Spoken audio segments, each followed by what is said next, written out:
এই মুহূৰ্তত এটা ডাঙৰ খবৰ অসমবাসীৰ বাবে, ৰাজ্যবাসীৰ বাবে এটা ভাল খবৰ। পিতৃগৰাকীলৈ, যিজন মানৱ বৰগোহাঁই আলফাৰ চোৰাংচোৱা অপৰাধত বৰ্তমান কাৰাবন্দী হৈ আছে, সেই পিতৃলৈ, সেই ল'ৰাজনৰ পিতৃলৈ পৰেশ বৰুৱা ডাঙৰীয়াই ফোন কৰিলে, নিজেই ফোন কৰিছে। ফোন কৰি কি আশ্বাস দিলে, মই এটা ভিডিঅ' লৈ আহিছোঁ, সেই পিতৃ ভাষ্য লৈ আহিছোঁ। মানস বৰগোহাঁই পিতৃ দেৱেন বৰগোহাঁই কি ভাষ্য আগবঢ়াইছিলে, আপোনালোকে এই ভিডিঅ'টোত চালে সকলোখিনি গম পাব। এইখিনিতে আমি সমগ্ৰ অসমবাসী ৰাইজে আৰু লগতে পিতৃ মাতৃ, সেই মানস বৰগোহাঁই পিতৃ মাতৃহালে ভাবি ভাবি পাৰ নোপোৱা হৈছিলে যে কি হ'ব।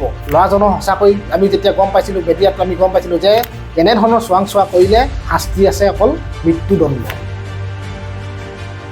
মৃত্যুদণ্ড বিহা হয় এনেকুৱা ধৰণৰ যদি কাম কৰা হয়। গতিকে সকলো অসমবাসীয়ে যে ভয় খাইছিলে ল'ৰাজনক সঁচাকৈ মৃত্যুদণ্ড দি দিয়া হ'ব নেকি, কি আচৰিত। সমগ্ৰ অসমবাসী ৰাইজে সেইকাৰণে বাৰে বাৰে অনুৰোধ জনাইছিলে যে পৰেশ বৰুৱা ডাঙৰীয়াক যে ল'ৰাটোক একো নকৰিব, সুস্থ শৰীৰে ঘৰলৈ উভতাই পঠিয়াব। যি ভুল কৰিলে ল'ৰাজনে, কাৰণ ভুলৰ মাক শোধনীয়া বোলা কথা এষাৰ আছে। গতিকে ল'ৰাজনেও হয়তো এই ভুল কৰিছিলে। গতিকে পিতৃ মাতৃয়েও বাৰে বাৰে ভিক্ষা কৰিছিলে যে পৰেশ বৰুৱা ডাঙৰীয়া আপুনি আমাৰ ল'ৰাটোক সুস্থ শৰীৰে ঘূৰাই দিব, যিহেতু আমাৰ আগলৈ পিছলৈ কোনো নাই। এনেকুৱা ধৰণৰ অনুৰোধ মাক বাপেকেও কৰি আহিছিলে। আৰু শেষত এতিয়া পৰেশ বৰুৱা ডাঙৰীয়াই ফোন কৰি আশ্বাস দিছে, সেই পিতৃজনক আশ্বাস দিছে যে ল'ৰাটো একো নহয়, ল'ৰাটোৰ কথা ভাবিব নালাগে, চিন্তা কৰিব নালাগে। এনেকুৱা ধৰণে এতিয়া পৰেশ বৰুৱা ডাঙৰীয়াই ফোন কৰি মাত্ৰ কেইছেকেণ্ডমানৰ এটা ফোন কল আৰু পিতৃৰ লগত কথা পাতি সকলোখিনি ক'লে। গতিকে বহুত এটা ভাল খবৰ, যিহেতু আমি সকলোৱে কাৰণ ভাবি আছিলোঁ সঁচাকৈ ল'ৰাটোক শাস্তি দিব নেকি, আমি সকলোৱে ভাবি এটা ভয় খাই আছিলোঁ। গতিকে বহুতে বিভিন্ন ধৰণৰ কমেণ্ট কৰি আছিলে ল'ৰাজনক একো নকৰিব, আপোনালোকে একো নকৰিব, যি হ'ল হ'ল, ভুল কৰিলে যিহেতু অসমীয়া ল'ৰা হিচাপে তেওঁক শাস্তি দিয়াটো উচিত বুলি মানৱতাৰ খাতিৰত তেওঁক ল'ৰাটোক ৰেহাই দিয়ক বুলি সকলোৱে কৈ আছিলে, দাবী কৰি আছিলে। আৰু শেষত এতিয়া ভাল খবৰ এটা অন্ততঃ আমি শুনিবলৈ পাইছোঁ। কি ক'লে শুনক আপোনালোকে, মই দেৰি কৰি নাথাকোঁ। কিন্তু তাৰ আগতে আপোনালোকে নতুনকৈ যদি কোনোবা মোৰ চেনেলটোলৈ আহিছে, লাইক এটা আৰু ছাবস্ক্ৰাইবটো পটককৈ কৰি দিব।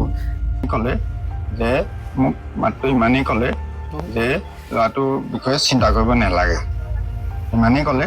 আৰু অন্য তেনেধৰণে কোৱা নাই। আৰু কৈছে এইটোৱে যে প্ৰেক্ষাপটবোৰ চাই আছে নহয়, দেখিছে নহয়, এনেকৈ বুলি ক'লে।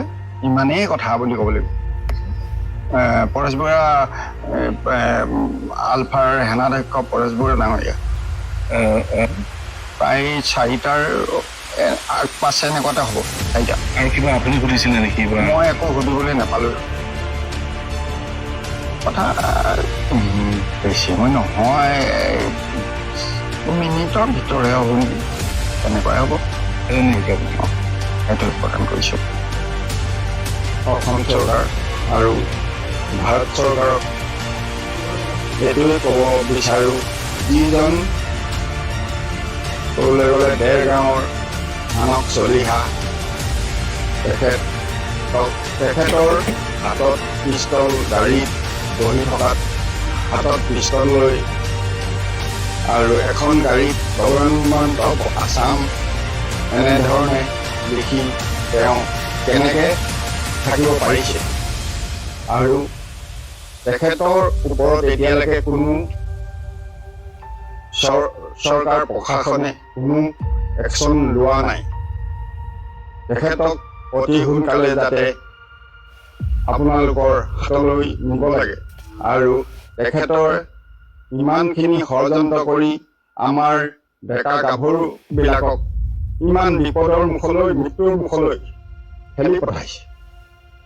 এই বিষয়টো মানে মই সেইটোৱে ভাবিছোঁ তেখেতে সম্পূৰ্ণ জড়িত আছে ইয়াত।